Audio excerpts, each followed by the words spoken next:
Well, what's going on, my people? What is happening? I appreciate everybody popping on. We live and direct from Costa Rica. The guys all woke up like, bro, what you about to do? I said, bro, I got book club. You know, it don't stop. You know what I'm saying? So we here. I appreciate y'all for being here. And I'm excited to really wrap up this book. It's been amazing, bro. Like real life, A to Z, this book has been phenomenal. And to be able to read this in book club was definitely a blessing. I feel like we've all definitely been truly helped by the principles that are taught here at Something Serious. So I appreciate y'all. Marcus, I'm going to go ahead and pass it to you. You can kick us off with this wrap up sesh, player. Boom. I appreciate you and I appreciate everybody, especially for all the valuable and priceless discussions we've had regarding this book. The book has been something serious. So obviously I'll talk a little bit about what I gathered from the last of the reading, but I also wanted to just talk about the entirety of the book in whole because it confirmed a lot of what I've been learning through experience. And in that process, I wish I read this freaking book so much earlier, y'all. This is the first time I got to actually pick up and cover to cover read it. And in that, I was I feel more confident in the route and in the actual goals I was aiming to go and get for myself and the goals that I've gone and sought after and achieved as it is, because all of it has been in alignment with principles that I've been learning from 7, 8 figure earners just getting in the room.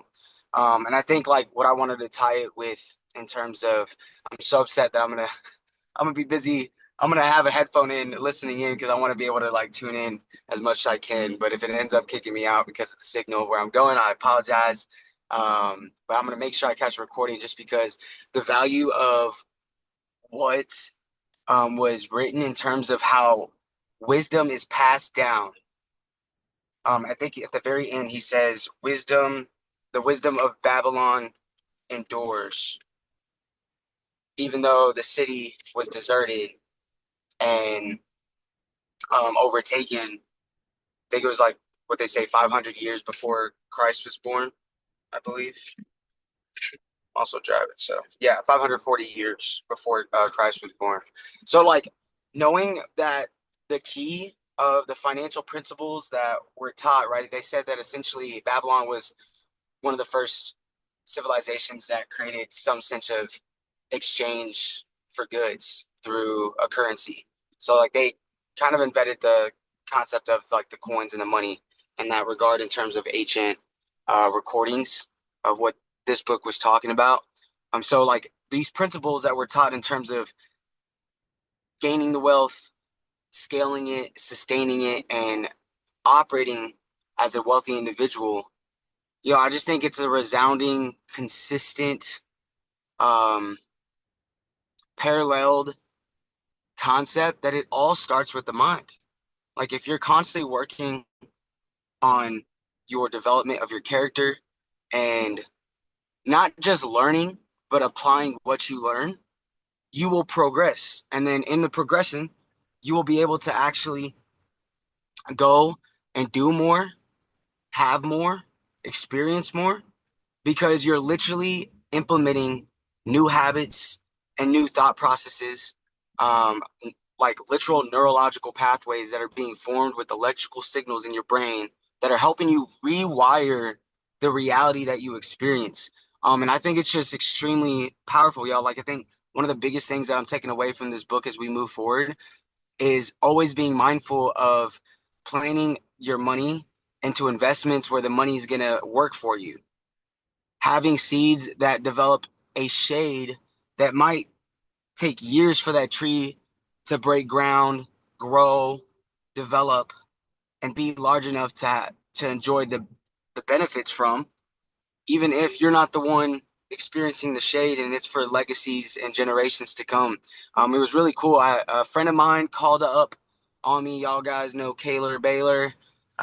She just called because my family's been going through a rough patch um, and some difficult times recently, and she was just checking in. And we started talking about her grandpa because I think it was Tia who brought him up last week in terms of like what he did and how he essentially changed his family lineage by buckling down and sacrificing and doing the things that all wealthy people do. And that's understanding the game plan, running the game plan with discipline and consistency, and then following principles that are law. Like you cannot avoid these laws. It's literally how it works. Jim Rohn says it best, right? Like if you don't like the laws or how things works, go and create your own planet. But it's literally like you've got to understand the game to play the game. And what I've seen from how people are growing and how we are actually executing plays in all regards, y'all. You know what I'm saying? Being able to operate and connect with a multitude of different entrepreneurs and individuals in multiple industries. I can only just feel extremely grateful today, y'all. I just always want y'all to understand. I know I say it all the time, but I'm extremely grateful for this space and to develop with all of y'all in the process because it helps me be intentional and it helps me remain focused on the activity that this book confirmed that I need to continue doing and readjusting to be more efficient so that I can get to the goals and the aspirations, the visions that God has planted in my heart and in my mind while I go help you guys go do the same thing. So I appreciate y'all, being a part of doing your part. Like the very beginning of the book had said, right? Every person of the whole added value to Babylon being one of the wealthiest civilizations that the world has known. So in that, I truly believe we are creating and have created something extremely unique, not just in the marketplace when it comes to direct sales, financial literacy, but I'm just talking about on the planet point period, y'all. I really do believe that we can actively change the world. Um, I always get like laughed at when I say that by people like they're like, "Yo, you really do believe that?" I'm like, "Absolutely." You know what I'm saying? Because whenever I went to UT, we had a motto, and it was "What starts here changes the world." We used to like say that with a undying belief, but like ain't no one doing nothing. And I was like, "Nah, if I'm gonna say that, I want to go do that." And y'all, like, we've got people on this call from all over the planet just right now. You know what I'm saying? Really tuned in and focused on growing themselves and making an impact on their family and loved ones. So I really don't want you guys to take for granted the significance of what y'all do on an every week to week basis and the value that we have all co-created together in this space within TGF. And I'm excited to see how we continuously use these principles moving forward, especially because regardless of what platform we're on or what we got going on, it is that exchange of wealth, or excuse me, that exchange of wisdom that leads to change. And if you have that wisdom applied, then you're guaranteed that the end destination as long as you don't give up. So y'all keep planting the seeds, doing the little things over and over and over again. You know what I'm saying? That was taught all throughout this book. And watch over the next 365, your financial situation and bank account look completely different because you've compounded small wins, easy wins that completely put you in a different position than you might find yourself in today. So I appreciate y'all. I'll pass this thing over to either Sam or Rosizi, whoever wants to grab the mic. And I appreciate y'all. I'll be tuning in. I'm about to pull up here in just a second, but I just want to say I love you guys, and I'm excited to listen to the value.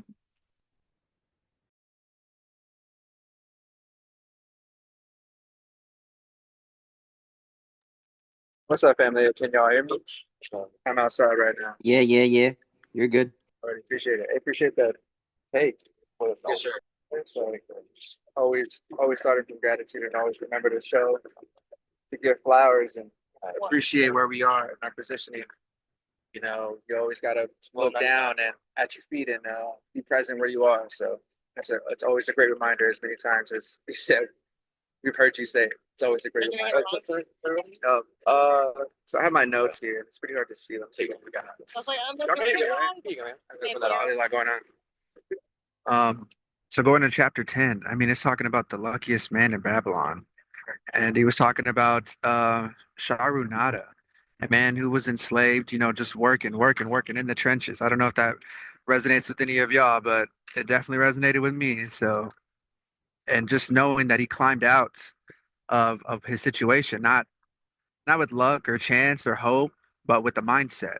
And I've just been just being reminded a lot lately, just pouring into my mind with some Eric Worre, and he starts with mindset, and it is just the confidence in yourself. So he goes on to say that like luck doesn't build empires. Like he said, work, integrity, and courage do. So I would also add the confidence in today's world. Because I mean, like Marcus just said, once you have that belief, like they had that motto, what starts here, you just got to have that belief at what it is you're actually saying and what it is you're actually doing, your actions.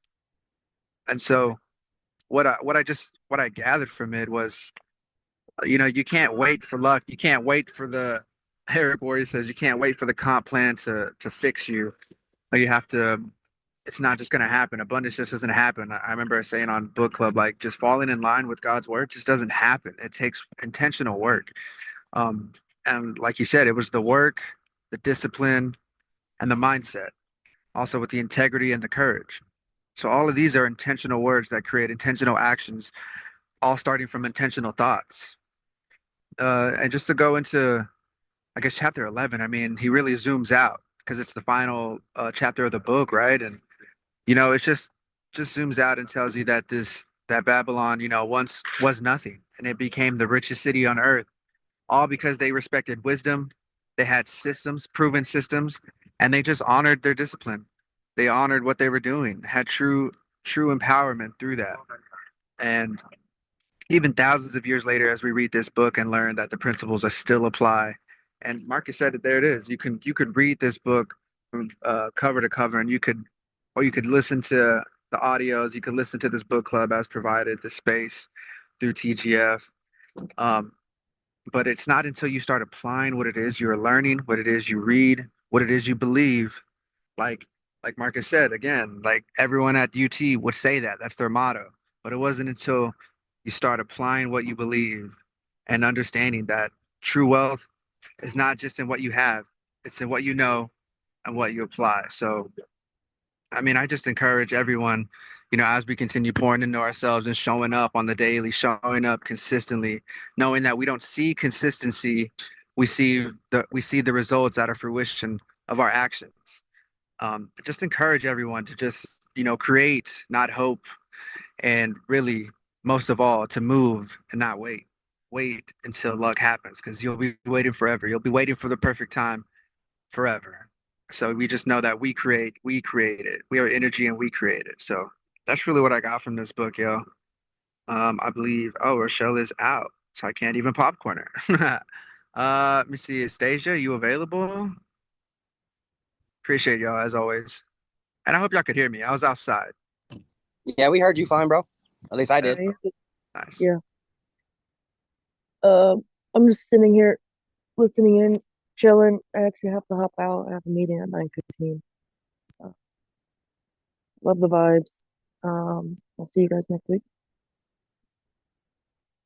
Let's do Jason. Yeah, I'll take it. Appreciate it. Can y'all hear me? All right, there's my camera. Yes, sir. All right, cool, bet. So I need to finish my little bit of reading, but the last book club I wasn't on, I took some notes. And it's not necessarily straight from the book, but it's things that when I was reading the book, things that it made me think a little bit more deeper. Come here, Shadow. Come on. Let's go. So we all know that you cannot lose if you don't quit, right? And I remember saying this a couple months ago, like how there's 365 days, so that means there's 365 ways. So there's no growth in the comfort zone, and there's no comfort in the growth zone, right? One thing I noticed that a lot of people we tend to like run towards things that are like easy, right?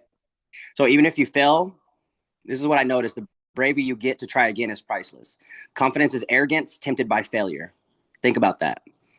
Confidence is arrogance tempted by failure, right? So if you ever want to quit, start with quitting your bad habits first. And and there's this one thing that I was thinking about. as I was reading the Bible too, and I can tie it in perfectly with this because, I mean, we know what we should do and what we shouldn't do, but what we need to focus on is what you're actually doing, right? So everybody knows the 5 W's, right? The who, what, when, where, why, when, things like that. But who, what, when, where, and when only gives you information and knowledge to apply what you're doing. Okay, who? It could be Sam. What is sitting in the bleachers or wherever you're at, right? Where? In the bleachers. When? Right now. That gives you information and knowledge to apply what you're doing, right? How, on the other hand, gives you wisdom on how to go through with what you're doing. So let's say somebody gives you saying like, hey, go to the store. If they tell you to go to the store, but don't tell you for what, you kind of get, you know what I'm saying? You get confused. You don't know what you're going to the store for, right? So how, on the other hand, gives you wisdom to go through with what you're doing. But why, and this is the reason why I believe Marcus and Mikhail are so big on why, but why will give you the understanding of why you're doing what you're doing, right? And that's why it's so important to have such a deep why. I was watching a movie with my wife. It's called Chasing Mavericks. If y'all never watched it, go watch it. It's about a boy who's about 15 years old. And this guy literally sees the positives in everything. I'm talking about his life. He didn't have his dad. Everybody around him was just negative, always looking for the negative, but he was a guy that was just always positive. Just always positive no matter what, right? And he had a goal. And everybody around him made it seem as if he was a failure, but he was the only one with goals. Isn't that crazy? If you look at it in life, like it's easy to look down on somebody with goals who haven't accomplished them yet, but like it's hard for you to look in the mirror and realize that you have none yourself. And then it's even worse that to know that you have goals that you're not even going after. Right? I saw this thing. It says, it's by Anne Sexton. I don't know if y'all know who she is. She says, my words will either attract a strong mind or offend a weak one. And I love that because we are trying to attract like-minded individuals. And unless you have a strong mindset, you're not going to be able to accomplish anything. That's what the richest man in Babylon is truly about. Is just knowing that nothing is going to be given to you, but everything that you do, it has to have a reaction. Just like if I walk somewhere, I created distance. If I sat down, I was just sitting down doing nothing. But that nothing comes with something, which is the nothing. I know it's kind of confusing, but ultimately, where you're striving to go to, you have to strive. Because if not, you're not going to end up with anything. You know what I mean? And then the last thing I took for that is,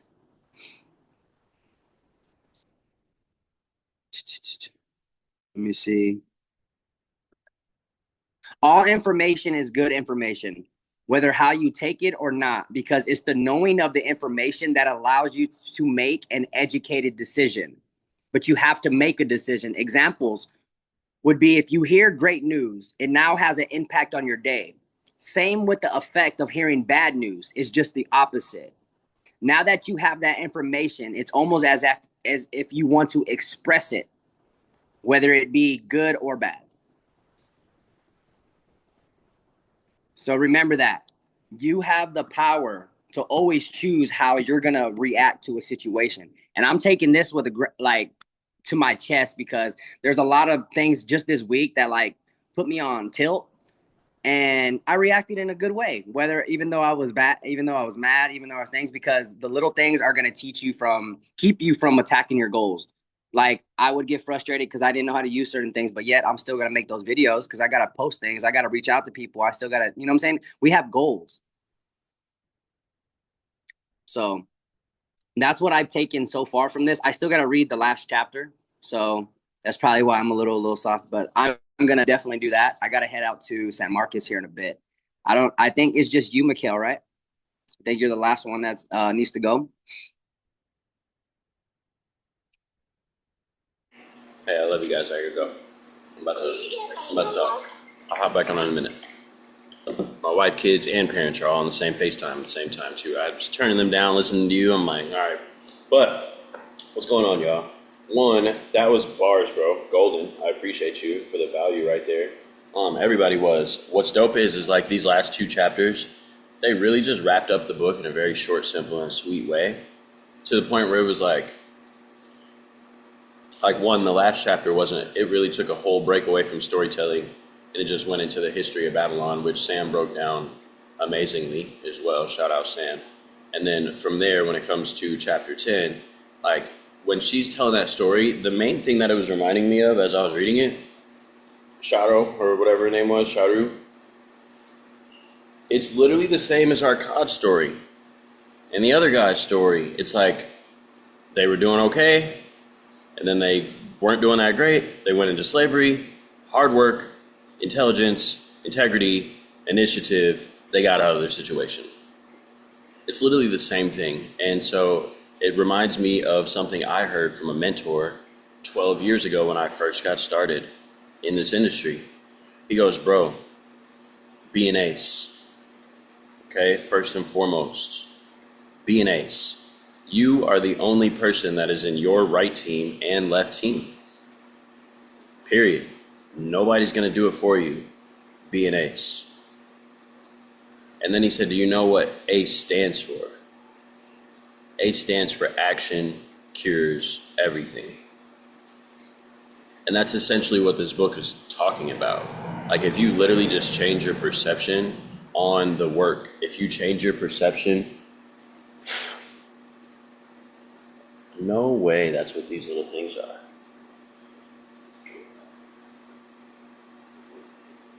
All hail to the no. Let me get my ass up. I'm sorry, y'all. Hold on. I had my computer sitting down on a spot that was literally like, bro, there's these little things crawling across the table, and I'm thinking they're like ants. I'm like, all right, it's cool, they're ants. These motherfuckers are baby spiders. Excuse my language, I'm so sorry, y'all. It just kind of tripped me out. Because there's like 45 on the table. Yeah. In that, though, we're not standing. We're going to go, not in there because he on the phone. We're going to go over here and go in there. Yeah, it got cold. The air conditioning out here be busted, y'all. But in that, shout out to this book, though. Because ultimately, like, that's really what that last chapter was breaking down. Like, yo, the work is the work. You have to love the work. You have to trust the work. You have to do the work. You have to be excited about it. And the work is really a curse. It's not a curse, but it's a blessing. Period. When you're building wealth, you have to do the work. You cannot expect to just walk into something and just walk into an amazing situation and expect it to last. It might be good for a second, but if you don't actually do the work, you'll end up exactly where you were. In the famous words of Robert Kiyosaki, money without financial literacy will soon be returned to its original owner. Period. They could give all of the money in the world to the other 95% right now, and I promise you within 90 days to 6 months, all that bread will be right back. Because majority of people think it consume. They don't even think to work. They don't even think to do stuff. They don't think to have their money make money. They don't think to save 10% of their earnings. Majority of people literally do not think of stuff like this. They think, I get a check, what am I going to spend this check on? This, that, and the third, boom, boom, boom, boom, boom. I have a little bit of money for gas left over and groceries, and then I need another check. And that's how majority of people think, and they're not actually trying to push themselves forward and get to that next level. And that is what this book is really breaking down, is the entire perception of that person on the back end, where they want to go and do that. And in order to want to believe in yourself, shout out your hat, Sam. In order to want to actually go and be successful, you have to change your perception on the work. It's the little things. And until you love to see them as blessings instead of curses, you'll never get to where the fuck you want to go. Excuse the bluntness and the transparency today, but like, it's real. And majority of people, they don't take this as deep as they really should when it comes to the work of building anything, whether it's this business, whether it's a marketing agency, it doesn't matter what it is. But when it comes down to the little things, like getting your blue certificate, your gold certificate, like sticking to your trading plan, Like, these are all parts of the work. Being disciplined, it's part of the work. If you know exactly what to do, then you just have to execute that. It's part of the work. But instead of looking at the work as a curse, you got to look at it as a blessing. Instead of looking at discipline as constraints on things that you could do, you should look at discipline as things that are building up the strength for the things that you can do. Period. Because discipline literally equals freedom. That's it. And in this book, it just breaks down the perception, I believe, upon financial discipline. The other lesson that was taught in this book, the path to prosperity, here's what I got, involves integrity, trust, and persistent action. It's literally the game. That's all it is. If you can build trust, if you can consistently act, if you can have integrity as well, obviously, and just go do the work, your results are inevitable. Period. They're inevitable. Eventually, if you continue to kick on a door, even if that door is the strongest door on the planet, eventually the door will come down. Period. It is not an indestructible door considering the God that we serve. It was already done. So now you just got to get disciplined upon the plan. But if you continue to look at the path and say, nah, I'm going to walk down this one, or every once in a while you take a little small detour, and then you wonder why you keep on coming back to that same part of the path, it's because you got lost over there because that's not where you're supposed to be. And you got to get back up on the line. The shortest path from one point to another point, A to B, is a straight line. Whereas majority of people, their success journey looks like this, instead of just going for it. Period. So in that, when you change your perception on things, like you change the way you look at things, the things that you look at are literally going to change. And in that, like, I had a conversation with an affiliate on the team the other day, and we were just talking about the work. And I was like, bro, the day that you decide to fire me is the day that you'll actually make serious money here. And he's like, what do you mean? And I was like, bro, the day that you decide to just do the work, regardless, is the day that you will actually make money here. Like, you be waiting on me. Like, I'm just going to come in and financially bless your life. And that's not how this is going to go, bro. You're going to have to do the work, period. It's just like the dude that Sharu or whatever her name was talking to. I think his name, it started with an H. But in that, my man's was pulling up to Babylon expecting to just inherit a large fortune and just live like a king. And she's like, yo, if you don't think that it's going to take some real live work to maintain what you got going on, bro, you're tweaking. It's going to take work. You got to do it. I said, bro, stop waiting on me to do the presentation. He said, what if you're not free for testimony? I said, well, we created this dope link that has real life testimonies on there. We also have a whole Telegram that has real life results in there. Find somebody who has what you want. You do what they do, you'll get what they have. You said you want what I have. What do I do? You see me out here waiting on AB? You see me out here waiting on Marcus? You see Marcus out here waiting on me? Hell nah. Niggas is in the field. And that is literally what it takes to go get to everything that you want. That's it. And be disciplined along the way. And in that process, if you have the right systems, if you remain resourceful instead of just full of resources, if you remain resourceful and you go to work and you work out, like you literally outwork the workhorses, I promise you, bro, there's no way you can't get to where you're going. I'm literally living proof of this exact concept. All I said from the last 12 years is I'm going to figure out who's working the hardest. I'm going to befriend them. I'm going to figure out exactly what they're doing, and I'm going to go do it more often.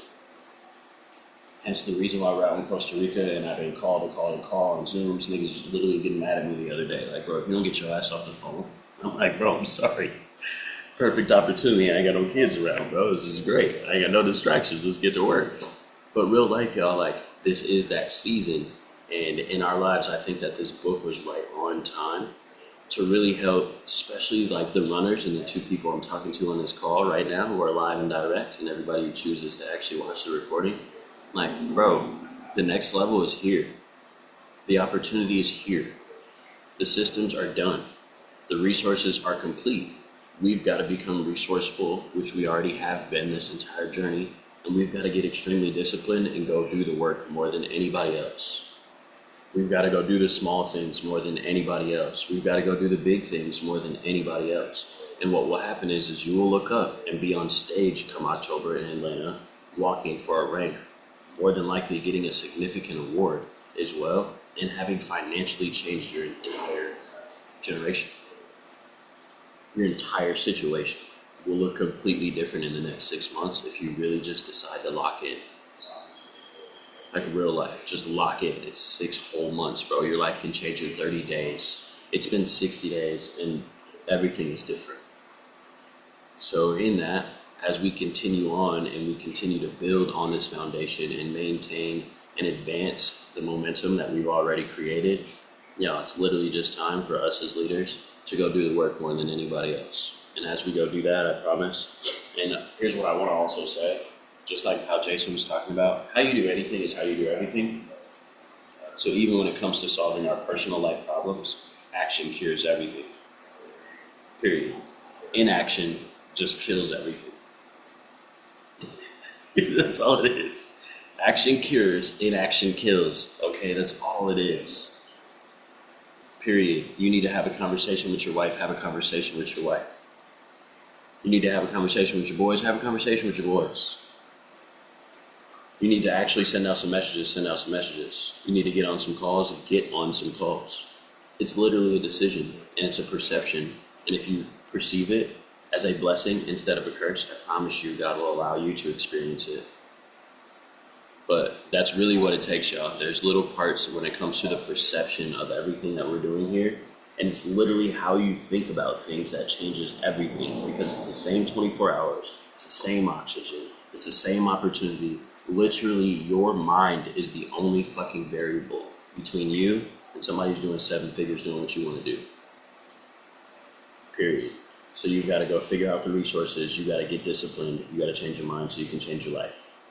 That's it. So love this book because essentially everything that we've been doing is literally in alignment with exactly what we talk about here. Even talking about having a written plan, like that was literally all in all. This book talked about save at least 10% of what you earn, live below your means, make your money work for you, seek wise counsel, be persistent and trustworthy, and always have a written plan. Like, bro, if that ain't everything that we talk about every single time that we do a presentation, I don't know what it is. Period. Make sure that you hit all of those points. Aside from this, obviously, you don't need to tell people to save, but like, bro, the last the last 4 points, make your money work for you, seek wise counsel, be persistent and trustworthy, and always have a written plan. Those are 4 things that you should make sure to hit on inside of your presentation. And as we move forward, y'all, I'm telling you, this book, it's definitely just given way to a whole nother level of foundation for all of us financially. It's lit. I'm excited.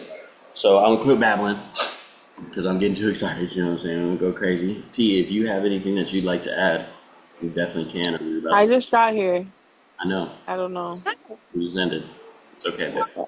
I'm sorry. It's okay. What up? Hi, everyone. Happy Saturday. How's your trip? Mine or Mikhail's? Go have fun.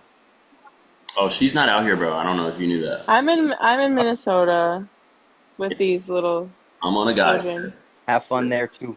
I'm with Marcellus. He said, have fun there too. Amen. She had fun in Vegas last week. I had no. I'm headed down to San That Marcos was here in a not second. the same. Let's You're go. going where? I'm about to head to San Marcos here in a second. Why? Yeah, Jason. I got my cousin started on a yearly, so I'm gonna go help her lock in, get all her stuff, write her goals and things, and then shoot. Since I'm out there, I'm probably just gonna be networking. Yes. About an hour. Mikhail, end the recording if you didn't already. Yeah. Did you already end the recording? I'm going to end it right now.